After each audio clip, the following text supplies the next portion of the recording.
There are some amazing areas in the Souls series, and I've already done a video covering some of the best the series has to offer, but now it's time to cover the worst. Similarly to my video on the worst runbacks of the series, I have no interest in compiling a conclusive list on the top 10 horrible areas, because then I'd have to talk more about things I hate. Let's not do that, and keep it to one per game. You guys know the drill, so let's get into this. Starting with Demon Souls 5-2. I'm gonna be honest with you guys, I don't know almost anything about this area because as soon as I got here, I sprinted straight to the finish. I did die once because I tried to roll a millisecond before I reached the island, so one of the giant freaks smashed me in harder than you guys smashed that like button.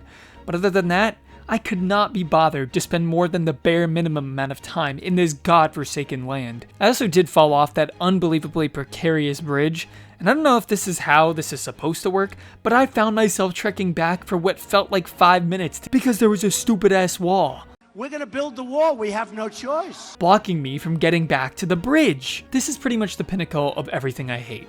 I'll be honest, I got a secret hot take here. I actually don't mind poison areas necessarily. Poison is a single element that can be cleansed with the right item. What I can't stand is being slowed, and especially not being allowed to roll, and especially when the enemies can still run full steam ahead. I want whatever they're having that lets them get away with it, because you can't keep getting away with it! So yeah, this has to be the worst area, but the area that gave me the most trouble and annoyed me the most was actually the preceding area, 5-1. It was a lot harder for me to sprint past it and ignore all of the enemies, partially due to the unbelievable amount of them that are just stacked and how condensed and precarious it all is.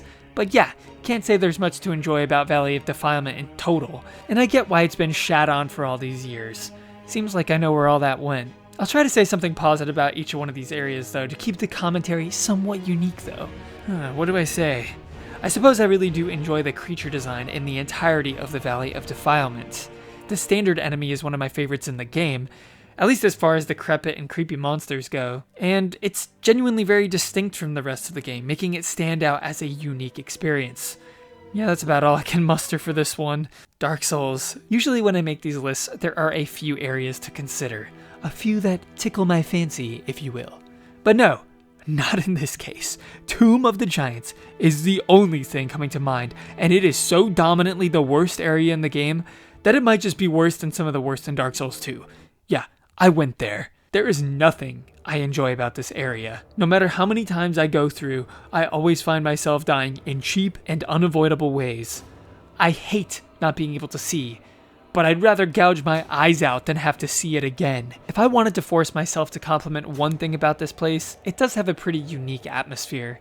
Most of this game is somber yet majestic, but as you delve into the depths of the Tomb of the Giants, you realize just how disturbing some secrets may be. It's just too bad I'm so pissed off when I play it that I can't think of anything other than how it can get revenge on Miyazaki. Everyone complains about Lost Izalith, but this is by far, and I mean you're not even in the same universe levels of worse. Change my mind. Oh wait, you can't. Dark Souls 2, Frigid Outskirts. Although this area is essentially a glorified boss run back, it is one of the biggest areas in the entire game.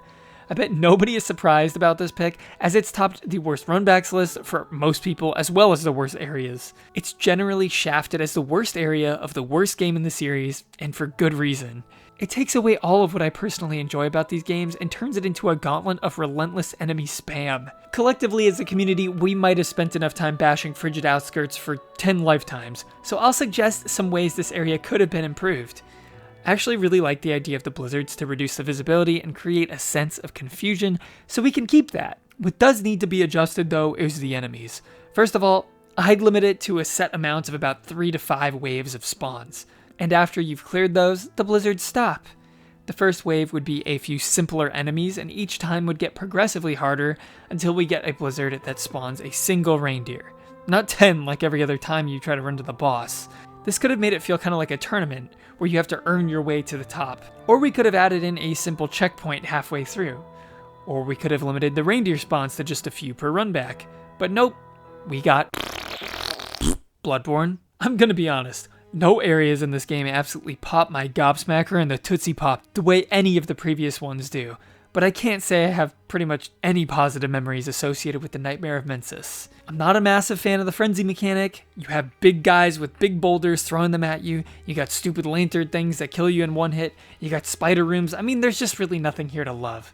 I suppose it has a cool look and art design, but that's true about the entire game, so it doesn't make this area any less offensive, really. Honestly, my barometer for an area's quality is how badly I just want to sprint past it. And out of all the areas in Bloodborne, this easily tops that list. And I know boss quality isn't supposed to factor in these decisions, but with my undying hatred for Mikolash, it's hard not to have that put a slightly stronger sour taste in my mouth every time I come here. I will say it had some novelty the first time I came, but anytime now is just blech. Dark Souls 3, fair and keep. Well, we're back with another poison swamp that slows your running and ability to roll normally, but does nothing to the enemies. I don't hate this nearly as much as Valley of Defilement, but it's got so many similar problems, except in this case, I have to stick around to hit the 3 checkpoints. To top it all off, it has the most annoying enemies of Dark Souls 3, the dudes with no weapons that only try to jump on your head the entire time. Not my idea of a fun time. This area has a few saving graces that pull it above some of the other most atrocious poison swamps. It's really rewarding to take the ladder above the treetops to see the startling view from atop the poisonous waste. It helps you get your bearings and creates a sense of wonder and a more cohesive and memorable world, overcoming that bland color palette. Wait, did I say it had a couple saving graces? Huh, I only have one. Sekiro.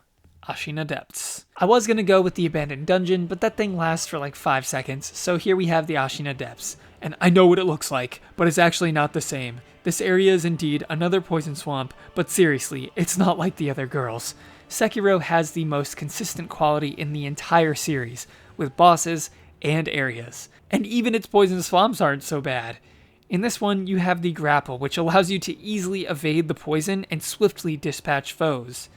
It is the exact counterpart to the Valley of Defuckery and Shrek Swamp. This does not follow the trope of being a place I have to find the fastest path through, because I don't particularly hate being here. Would you look at that? All it took was some mobility. It's almost like I mentioned that earlier. I will say it is pretty frustrating having to fight a mini-boss with other enemies in the arena in a poison swamp, but you can pretty easily avoid that by hiding either in the corner of the room or getting some swift stealth blows. So not so bad. Good job, Sekiro. And last but not least, we have Elden Ring with Lake of Rot. I'm starting to notice a theme here. Oh yeah, it's red. Wait, that's not right. Huh. Wonder what it is. Anyways, here's another poison swamp, with the added horror of it actually being Scarlet Rot, which is an even faster killer. Thankfully, this is just an optional, tacked-on area that hardly even counts as a full excursion. But there's just about nothing rewarding about being here. I will say I do enjoy the altered aesthetic from the typical swamps we've seen, as they're all so boring, bland, and lifeless. This feels similarly macabre, but with the added sparkle of real colors. It makes the rot feel like blood, which adds a nice aesthetic touch, but the gameplay experience is still tantalizingly terrible. It would be nice if there were actually safe havens to avoid getting the rot, but nope, you have to get afflicted anytime you want to traverse anything here. Yikes. I also do like the ancient civilization vibe with all these ruins and all that stuff, but I mean, it's a poison swamp in a Souls game, come on. And that's it. I know this was a shorter one, but, well, I don't love dwelling on the negative for too long. It hurts my brain. Now I have a question for you guys. Let me know what videos you'd like to see next. I'm going to be ranking the bosses of Demon's Souls shortly, but until then, give me some suggestions. And thanks for watching. Peace.